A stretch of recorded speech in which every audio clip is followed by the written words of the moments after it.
বন্ধুরা, আজকের ভিডিওতে আমি আপনাদেরকে দেখাবো কিভাবে আপনারা এসএসসি পরীক্ষার রেজাল্ট দেখবেন। আপনারা বিভিন্ন মাধ্যমে এই রেজাল্ট দেখতে পারবেন। আপনারা ওয়েবসাইটের মাধ্যমে দেখতে পারবেন, এসএমএস এর মাধ্যমে দেখতে পারবেন। যদি একটি সাইট অফ হয়ে যায় তাহলে আপনারা অন্য সাইটের মাধ্যমে দেখতে পারবেন।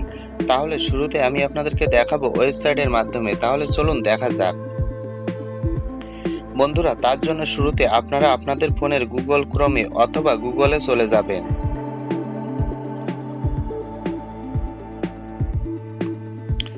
বন্ধুরা, গুগল আসার পর আপনারা টাইপ করবেন ই-বোর্ড রেজাল্ট। দেখুন, এইটা টাইপ করবেন।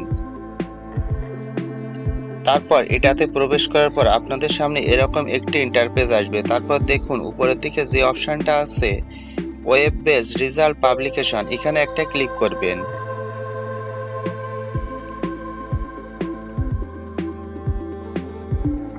বন্ধুরা, তারপর আপনারা এই অপশনগুলো পূরণ করে দিবেন। দেখুন, আমি একটু পূরণ করে দেখাচ্ছি। এখানে নেম অফ বোর্ড,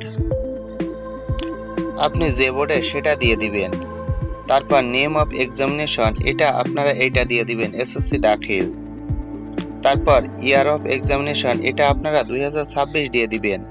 তারপর দেখুন টাইপ অফ রেজাল্ট, এই যে আপনারা এই প্রথমটা ইন্ডিভিজুয়াল, এটা দিয়ে দিবেন। বন্ধুরা, তারপর দেখুন এখানে যে অপশনটা, এখানে আপনাদের এসএসসি রোল নাম্বারটা দিয়ে দিবেন। আর এই যে এখানে যে অপশনটা, এখানে আপনারা এসএসসি রেজিস্ট্রেশন নাম্বারটা দিয়ে দিবেন। তারপর দেখুন এখানে একটি ক্যাপচা উঠবে, এই ক্যাপচাটা আপনারা এখান থেকে পূরণ করে দিবেন। তারপর এখান থেকে এই যে ভিউ রেজাল্ট, এখানে একটা ক্লিক করলে আপনার সম্পূর্ণ রেজাল্ট মার্কশিট সহ দেখিয়ে দিবে। তো বন্ধুরা, এই গেল একটি প্রসেস। আমি এখন আপনাদেরকে আরেকটি প্রসেস দেখাবো, সেটা হলো এসএমএস এর মাধ্যমে। বন্ধুরা, তার জন্য শুরুতে আপনারা আপনাদের ফোনের এসএমএস অ্যাপসে চলে যাবেন। এসএমএস অ্যাপসে যাওয়ার পর দেখুন এখানে একটি অপশন লেখা আছে স্টার্ট চ্যাট। আপনার এখানে প্লাস আইকনও থাকতে পারে, এখানে একটা ক্লিক করবেন। বন্ধুরা, এখানে একটা ক্লিক করার পর দেখুন এখানে একটি অপশন লেখা আছে 2, এখানে আপনারা লিখবেন 16222। লেখার পর দেখুন নিচে একটি অপশন আছে সেন্ড, এখানে সেন্ড করে দিবেন। বন্ধুরা, সেন্ড করার পর আপনাদের সামনে এরকম একটি ইন্টারফেস আসবে।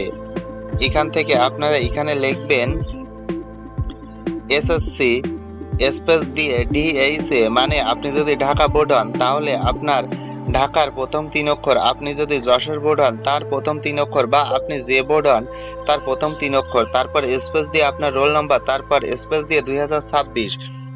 এগুলো লেখার পর দেখুন এখানে একটি এসএমএস অপশন আছে বা সেন্ড অপশন আছে, এখান থেকে সেন্ড করে দিবেন। বন্ধুরা, এখান থেকে সেন্ড করে দেওয়ার পর আপনার ফোনে আপনার রেজাল্টটা অবশ্যই চলে আসবে। তো বন্ধুরা, এভাবে আপনারা অ্যাপসের মাধ্যমে অথবা এসএমএস এর মাধ্যমে যে কোনো মাধ্যমে রেজাল্ট দেখতে পারবেন। তো আশা করি কোনো একটি মাধ্যমে আপনারা অবশ্যই রেজাল্ট পেয়ে যাবেন। এবং যখন ওয়েবসাইটটি একটু ফ্রি হয়ে যাবে তখন কিন্তু ওয়েবসাইটের মাধ্যমে আপনারা আপনাদের মার্কশিটও দেখে নিতে পারবেন। যারা এখান থেকে 20 বছর আগে এক্সাম দিয়েছেন তারাও চাইলে এখান থেকে আপনাদের মার্কশিটটা দেখে নিতে পারবেন। তো বন্ধুরা, এটাই ছিল আজকের ভিডিও। যদি ভিডিওটি ভালো লাগে তাহলে অবশ্যই একটি লাইক দিবেন এবং আমাদের চ্যানেলটি সাবস্ক্রাইব করে আমাদের সাথেই থাকবেন। ধন্যবাদ।